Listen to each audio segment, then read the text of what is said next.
nkwaniriza era nate ku mukutu gwaffe guno ogwa Focus 256 extra wamu ne Kojja Kagato exclusive. Biba byafaayo twogera ku bintu ebyenjawulo ebyaliwo, buli otamanya byaliwo oyinza obutamanya bigenda mu maaso. So ng'ate era kinyuma nnyo ne bagamba nti emboozi teba nkadde ng'aginyumiza.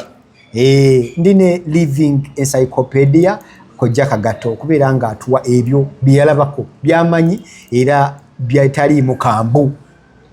Olunaku leero tugenda kutunula ku mukulembeze waffe oba omukulembeze b'eggwanga twaba kumenyera luli abakulembedde okuva independence Uganda bwe yafuna obwetwaze paka leero. Kati tugenda kujjirayo omu ku omu nga tunokolayo profile zaabwe era tugenda balabamu episodes ez'enjawulo. Gwe ayagala okunyumirwa naddala Kojja Kagato exclusive ogenda n'ononya playlist eno ebeeramu ebintu abisengeka bulungi bw'oyagala okulanga omanya n'obimanya. Kojja buliza ku bantu abagoberedde ennyo ebyafaayo byaffe.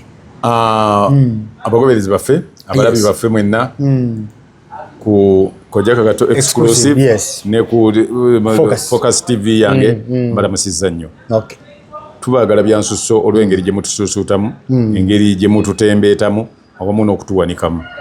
Era tubakubiriza abadde tana subscribing yangu kubanga byo tusumululidde ddala tumaze okukiraba nti ebintu mubyetaaga era tujja kuleeta buli kimu kyolowooza nti omuntu yandikitegedde. Amiina. Era tusaba busabi Mukama Katonda atutambulize wamu byonna bitambule bulungi naye nga gye emikutu gijja kubanga byonna kwebiri buli ne bw'oba oyagala kubaako by'obuuza ate era ogenda mu comment section n'osindikayo ebibuuzo byo tujja kubiddamu bulungi. Kojja olunaku lwa leero bwe twali twogera ku bakulembeze abakulembedde ku Uganda wayogera ku yasooka Sir Edward Frederick William David Walugembe Luwangula Muteesa ono omwogedde nga bwenjagala. Ate era y'omuntu y'omu yekka ndowooza yali akikoze mu history we Uganda okubeera kabaka at the same time nga president. Tewali yali akikoze mulala. Kiyinza obutaddamu kubaayo. Nsaba Kojja olunaku lwa leero omulabi waffe atulaba tugenda kwogerako ku background ye, tugenda mutemaatema mu episode ez'enjawulo. Njagala tutunuulire ku buzaaliranwa bwe, yazaalibwa wa, yazaalibwa ddi, asomeddeko wa, masomero ki, famire eri etya, ayinako ku baana ye oba nedda. Tutambulire mu buufu obwo bw'okumanya ye yaani. Bawuliza baffe n'abalabi baffe mwenna tubaaniriza guno era tubasuubira okuba nti tujja kuba tutambulira wamu batugoberera nga bwe binaaba bigenda bitambula. Tusuubira nti bye twogerako abasinga obungi mwandyagadde obitegeera, abamu mubyagala obitegeera naye nga temwafuna mukisa gubirabako oba gubitegeera. Kano ke kaseera ffe nga bwe tuliwo twewaddeyo tujja kusuba nga tukola buli ekisoboka nga tukutemera at least tulabe nti tunoonya buli kye tulowooza nti kikusaanidde oba osaanidde okukitegeera n'okukimanya. Mukwano mukwano. Kojja omusajja ono Ssekabaka kati yazaalibwa ddi era wa, ani, bazadde be baani? Omuntu bye twagala tusooke tutandike nabyo abitegeere. Omuntu ayogerwako si wa bulijjo. Era gwe twogerako ye Ssekabaka Sir Edward Luwangula Frederick Walugembe. Kojja olina engeri gy'okakkanamu ng'otuuse ku by'obwakabaka. Saagala kintu kyonna kintaataaganya. Twagala bibapiramu. Oyo nga yazaalibwa ng'ennaku z'omwezi zaali 19. Omwaka gwali 1924 mu maka ga Sir Albert Cook wali emakindye. Yazaalibwa ng'ova ku bitaala eno wansi oyambuka awo waggulu awo yazaalibwa. Esebo saa zino waliwo eddwaliro oba waliwo eddwaliro awo around awo balita Sir Albert Cook era weeriri awo. Era ndowooza kwe bajja n'emu ku waadi eziri mu ddwaliro erya Mengo Hospital. Abalala bayita Namirembe naye eddwaliro liyitibwa Mengo Hospital, teriyitibwa Namirembe Hospital. Mengo Hospital naye nga li Kasozi na Mirembe. Era bwatyo bwe yazaalibwa ennaku z'omwezi zaali 19 omwaka 1924 mu kifo ekyo kye mbagambye. Era nga abakadde be yali Ssekabaka Sir Daudi Chwa owookubiri nga yalina mukyala we oba Nabagereka gwe yalina nga ye Lady Irene Drusilla Namaganda, omukyala omuzirangabi. Era mujja kugenda okukiraba nti Lady Irene yatuuka n'okukola bamugiramu essomero bamubbulamu essomero lirindejje kati awali university. Lady Irene's College kati ya university awo weeri. Balifaalinga kuono omukyala wa Kabaka yaani gye bayita batya? Nabagereka. Ye Nabagereka. Abeera Nabagereka sebo. Munnange ffe twakulira nga tumanyi Nabagereka linnya. Naye linnya lituumibwa abantu abannanka abambejja. Namasole yaani? Namasole abeera maama wa Kabaka. Aba maama wa Kabaka. So Ssekabaka Edward Frederick William David Walugembe Luwangula amala okuzaalibwa era mwana wazaalibwa ayingira mu buyigirize atandika okuba okutegekebwa kuba oyo yali amanyiddwa mu buli ngeri yonna. Kuba kizibu nnyo omuntu alibeera kabaka okuzaalibwa nga temumanya nti bazadde yagenda okubaani kabaka. Era yateekebwateekebwa nga ki bulungi, yakulira mu bulamu bwa bulijjo n'alyoka ayingizibwa mu bulamu oba okumubangula nga omuntu omuzira alibeera omuntu omuzira. Era awo yatandika okusoma. Okusoma kigambibwa nti yatandikira mu ssomero eryo eriri egindi. Waliwo essomero eriri Buddo Junior yasomeramu nko naye abantu tebakitipulatinga bulungi. N'eri erya Nabagereka yasomeramu nko kirabika. Then King's College Buddo. Kati King's College bagyogera olw'okubanga mwe yava okugenda e Bungereza okusoma. Yali ali mu ssomero eryo lye bayita King's College. Kati ekyagituma King's College kuba ye college yaliwo ate nga Kabaka mwe yasomera. Abantu ne bagituuma bwe batyo. Nga bw'olaba oli wanaatuuma liri nti Lady Irene. Ne bakafuulira akasozi k'abayivu. Awava abantu abamanyi obukulembeze obuluŋŋamu obuteekete abayigiriza abateeketeeke. King's College Buddo. Kojja essomero lino lyalinga by'abaani? Eryo essomero ly'Abaminsani Bakristaayo. Be bannyiniri. Ava wayingira agenda e Cambridge. Yagenda e Cambridge. Asomye. Talina no misomo talina by'ataasoma. Teyali wakusaagirako. Nelaba kuno kutraingako ku by'amagye ebyo. Era bwe yasoma e Cambridge n'avaayo n'akomawo kuno. Ate n'asoma n'amagye mu magye ga Queen's bagiyitanga Queen's Royal ndoza oba Royal Navy oba ati n'asoma era nabwo n'afunamu eddaala lyabwa captain. Nzino nalabanga yambadde ebyo by'amagye n'endowooza oba ebyo tebyali byawano. Tebyali byawano. Era kati oyo bw'atyo n'asoma yasomera ddala nnyo n'agenda buli gye yali ayagala. Yali musajja muyivu. Yali muyivu era kyova olaba nti yakaluubirira nnyo Abazungu. Kubanga yali ategeera nga buli kimu ky'omwogerako akimanyi. Olulimi alutegeera. Era bwe yabanga alwogera yalwogerera nga bwe yava King's College Buddo yagenda Makerere University ng'olwo ekyali Makerere University College.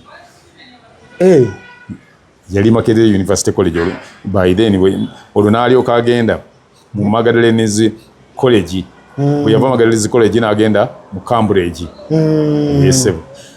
Kojja Ssekabaka ono ayingira ddi ku alondebwa ddi oba ayingira ddi ku ntebe ku Namulondo era nga yalina emyaka emeka by then?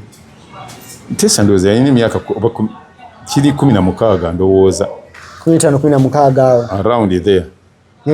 Kindowooza yo yayingira. Kitegeeza nino yagenda okusomayo ng'oledi ali ku ntebe. Ng'asoma Kabaka. okulaba nti era bwe yagenda yasomera mu ttendekero lya gundi tubiyite nabwo bwakabaka obwegindi bwebulaaya obwa bungereza agunjulibwe mu masomero bwe gatyo gye yagunjulibwa esewo kojja bw'amaliriza okubeera nga afuuka ebyo byonna byafuuse ateekebbwako nga kabaka tutunulekokko ku ye ng'omuntu kuba bw'okula okula n'ofuna famire famire eyimiridde etya abakyala yabasa ku bakyala bameka abaana bameka omuntu yandyagadde okumanya ku ebyo nga tunaba kuyingira ku byabukulembeze nga ye Ssekabaka Edward Luwangula Walugembe Mutebi Muteesa Edward Walugembe kati anti omanyi ku myaka 15 yafuuka kabaka wa Buganda. Yes, 15 years. Era nga yalondebwa lukiiko olukiiko lwa Buganda zaali ng'ennaku z'omwezi 22 Novemba omwaka 1939. Okay. So yatuuka ekiseera n'akula naye n'afuuka omuntu omukulu era n'awasa omukyala we. N'awasa omukyala. Oba bakuyita kuwasa. Yawasa omu babiri. Yawasa mukyala. Okay. Abaana bo yawasa. Manyi saagala nnyo ebyo ebintu kubigenda kubanga ebimu nina we nnina okukoma. Naye nga ye yazaala abaana wakati wa 21 na 23. Baliwo abo kwabo betuyinza omuntu saawa zino bayinza okubeera nga atunulako abaliwo saawa zino abaana abamanyikiddwa ennyo abasinga okumanyika ennyo ye Ssaabasajja Kabaka Ronald Muwenda Omutebi. Oyo mutabani we. Okay. Waliwo ne Daudi Wassajja. Mulangira Daudi Wassajja. Oyo ye bamuzaala n'oyo ye bamuzaala mu 19 yali 66. Waliwo Kimera bamuzaala mu 1905. Ne wabeerawo ne Kalemera naye yazaalibwa Wampamba Suuna. Abaana bangi nnyo. Nassolo yazaalibwa mu 1951. Ne wabeerawo Alisi Mpologoma Kasozi za Lwango. Ne wabeerawo oba Dina Kagga. Abaana baali bangi. Kuba omusajja tagererwa ki? Ate olina okimanya nti nno yabeera baaki? Yabeera baffe. Kakati yali alina okusajjala atanga bw'ayagala. Ssaabasajja. Basigadde musooka ne mukijjamuuko enta. Kojja kozi bangamba akantu k'okuwasaako bw'asiima mukyalawo togira. Ebyo si bya mulembe guno byabanga bya mirembe gyadda. Yes, bwe yasimanga. Naye guno omulembe mulimu Ssaabasajja mulimu byatakola. Era oyinza n'obutamanya naani gwali naye mu kyama. Naye giri emirembe bwe kyali nga singa asonga. Nabyo mpulira biwulire saabirabako. Kubanga era ne ku Ssekabaka Muteesa naliwo naye sirina we nakiwulirako ndi yajjabadde wekiti. Mukazi wa gundi tebyaliyo. Ebyanti byali ng'edda kubanga amaanyi era gaali mangi nga n'olwaleero bwe banagamba nti gavumenti eri mu buyinza eyagala ettaka lino nebanga eritwala oba naayisa wano olugo toyinza gamba nti nze mundeke wano wange. So bw'amaliriza ebyo atuuka nga afuna obukulembeze mu mwaka gwa olwo afuuse kabaka wa Buganda. Yes. Era akulembedde Obuganda abututte buli gye bakola ki gye bwatambulira yonna ng'omu ku basajja abakenkufu abayivu ate abaali abagezi mu butonde bwabwe.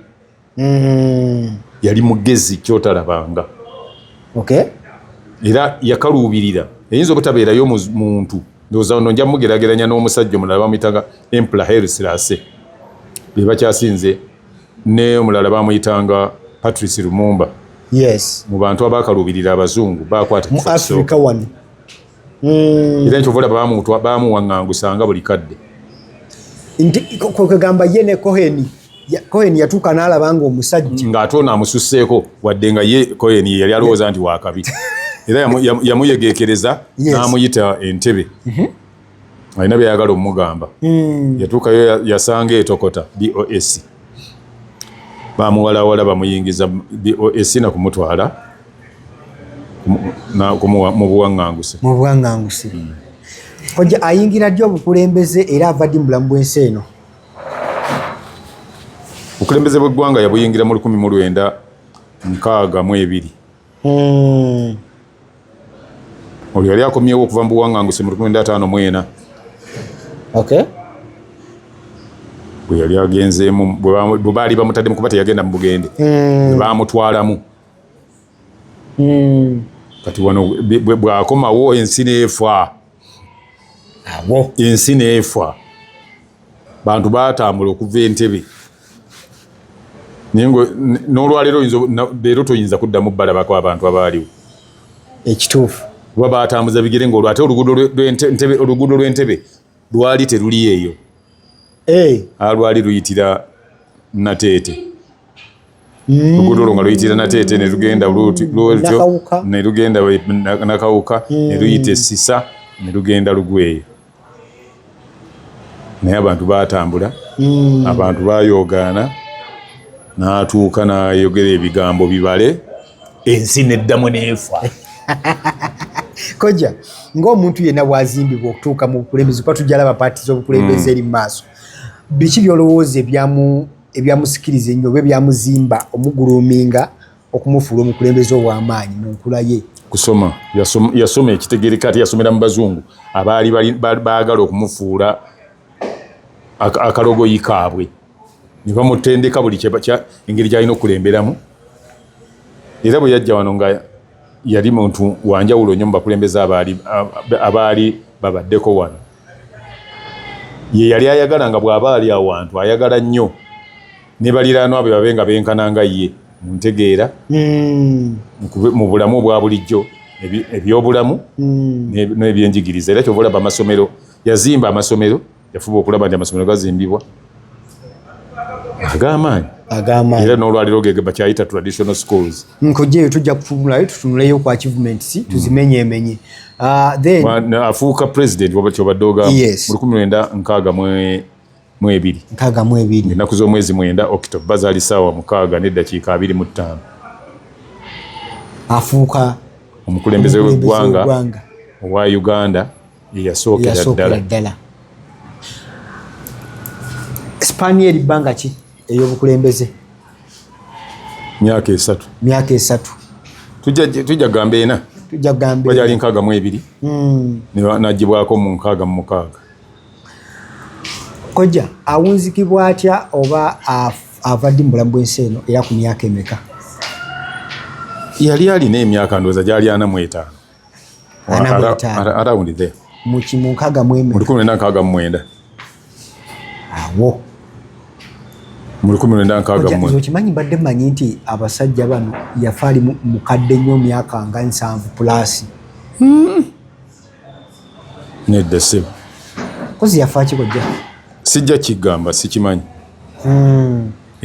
Naye yafanga ennaku z'omwezi 21 omwezi gwali gwa November 1969 mu kibuga London gye yafiira. Esebo. Wedi yali abangasibwa nga Obote Kawenkeni. Naye nga bagamba Mufaayi poliisi report gye yakola yagamba nti okufa kwe kwavudde mu kubeera nti yanywedde omwenge nga gulimu obutwa oba yanywa omwenge. Naye nga era mbu bagamba ekigambibwa mbu kigambibwa mbu nti obutwa obwo buweebwa nga butegeke ng'era kirabika nti yali mission okuva mu regime ey'omukulembeze eyali amuwambye. eryawambye obwakabaka bwe yayitibwanga Dr. Apollo Milton Obote. Kyova olaba n'enjole teyakomawo teyagikomyawo era yagaanira ddala mpaka ku mulembe gwa Amin mu 1971 zaali Maachi nga 31. Yes. Enjole neetuuka wano ensi neefa era lwe lunaku nzijukira anti naliwo. Yes. Nalaba abantu kati bageraageranyeko kale nga gundi wakubidde campaign Bobi Wine yakubye Busia yakubye Mbarara gundi zabadde kati abantu baali basimba oluguudo bayita Nabulagala Road nga bagenda nga abantu basimbye kuva Ennakulabye batambula n'oluguudo olwo ne lwambuka ne tuke Kasubi n'oyambuka ku Masiro nga ziri layini ezi bbiri nga waliwo eziva ku Nakibinge nga ziyita mu luguudo luli Nakibinge Road. Waliwo n'olulala oluva Nakibinge mu Kikoni eno Makerere Kawaala nga nalwo lwambukirawo Kasubi ne lusala ekkubo mu bitaala wano n'oyitawo nga waliwo olulala luva Nabulagala Road nga bweva Namirembe nga naye waliwo abavaayo okumala wiiki nnamba bagenda kulaba ku njole naye nga bonna bakaaba. Biki byasikiriza Amin okukola ekyo wano mu Uganda? Bw'oba onaakulembera wano mu ggwanga obeere successful, yes, tosobola kuleka muganda bbali kuba ye yasooka okuba ki omugunjufu. byonna osobola obikola naye ate era bwekasita omu isolatinga buli kimu nga kitandika okukulema. Nakyogera bamu bayinza okiwulira obubi naye nga ge mazima. Bw'oba onookulembera olina okuba naye ku kido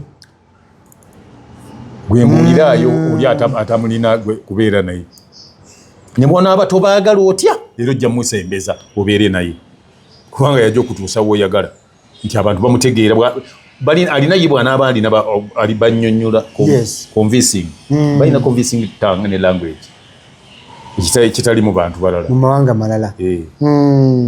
Era bw'atyo n'aleeta by then omulangira n'amuleeta abikke akabugo buki ku njole ya kitaawe ye kati aliko Ssaabasajja Mwenda Mutebi owokubiri empologoma Cuucu Nantawetwa Sekesa Kisaanyi Timba bagamba nti